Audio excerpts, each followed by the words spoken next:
আজকে যারা ফর্ম জমা দিয়েছে তাদের মধ্য থেকে বিপি পদে মনোনয়ন পত্র জমা দিয়েছেন জাহাঙ্গীরনগর বিশ্ববিদ্যালয় ছাত্র শিবিরের অন্যতম সদস্য আরিফুল্লাহ আদিব। একটু হাত উঠায়েন ভাই। আরিফুল্লাহ আদিব তিনি ফার্মেসি 47তম ব্যাচের শিক্ষার্থী এবং তিনি ইতিপূর্বে শিক্ষার্থীদের অধিকার আদায়ে বিভিন্ন ধরনের আন্দোলনে সম্পৃক্ত ছিলেন। তিনি সাবেক কার্যকরী সদস্য সায়েন্স ক্লাব এবং ফার্মেসি সংসদেরও সাবেক কার্যকরী সদস্য হিসেবে কাজ করেছেন। আজকে জিএস পদে মনোনয়নপত্র দাখিল করেছেন বাংলাদেশ ইসলামী ছাত্র শিবির জাহাঙ্গীরনগর বিশ্ববিদ্যালয় শাখার অফিস ও প্রচার সম্পাদক মাজহারুল ইসলাম। তিনি প্রথম বর্ষ থেকেই শিক্ষার্থীদের অধিকার আদায়ের লক্ষ্যে বিভিন্ন জায়গায় কাজ করেছেন।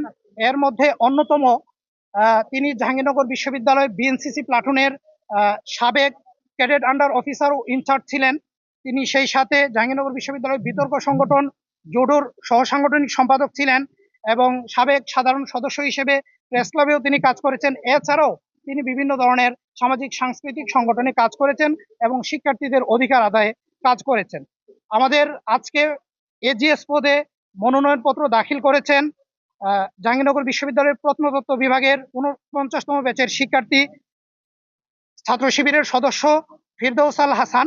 তিনি ইতিপূর্বে জাহাঙ্গীরনগর বিশ্ববিদ্যালয়ের রুভার স্কাউট গ্রুপের সভাপতি ছিলেন। সেই সাথে তিনি রক্তদাতাদের সংগঠন বাঁধনের এমএইচ হলের সহসভাপতি ছিলেন। বর্তমানে তাজউদ্দিন হলের বাঁধনের উপদেষ্টা হিসেবে আছেন এবং ফিজিক্যালি চ্যালেঞ্জদেরকে নিয়ে কাজ করে পিডিএফ, সেই পিডিএফ এর কোষাধ্যক্ষ ছিলেন এবং সাংগঠনিক সম্পাদক হিসেবে কাজ করছেন এক্সপ্লোরার দাবিতে।